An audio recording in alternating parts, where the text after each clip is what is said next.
A few days before Memorial Day, in cemeteries across the United States, a tradition takes place, one small American flag at a time. The final resting place of the men and women who served this great nation, a number of them who died in their service, all have a small American flag placed at their headstone. The flag is placed as a tribute to their service on the day all Americans set aside to remember their sacrifice. In my hometown of Van Meter, approximately 1,300 flags will be placed the Friday before Memorial Day on the graves of those who are buried at the Iowa Veterans Cemetery. In the nation's capital, every available member of the 3rd U.S. Infantry Regiment, commonly referred to as the Old Guard, will place almost 250,000 flags on the graves of service members buried at both Arlington National Cemetery and the U.S. Soldiers and Airmen's Home National Cemetery, one of the country's oldest national cemeteries.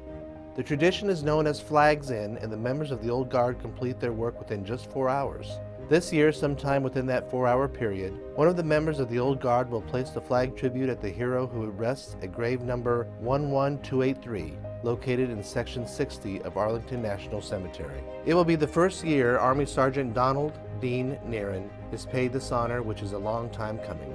Sergeant Noehren, who was from Harlan, Iowa, served in the United States Navy in World War II, and then served his nation again in the Army as a combat engineer during the Korean War.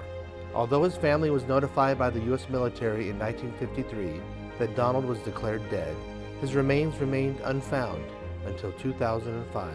It was in 2005 when a Department of Defense team asked and tasked with solving POW MIA cases recovered what were finally identified early this year as Sergeant Noehren's remains using an advanced DNA analysis. At 3:00 p.m. on April 3rd of this year, relatives of Sergeant Noehren gathered on an overcast day in Arlington National Cemetery to participate in the funeral rites for someone that had been gone so long that no living family member had ever even met him.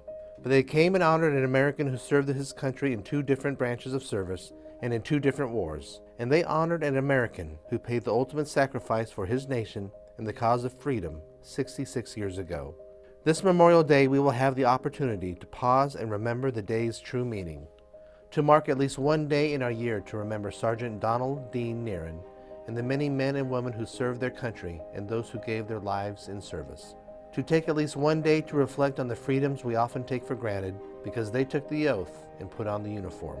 May their service and sacrifices never go unnoticed or ever be forgotten. Have a blessed Memorial Day.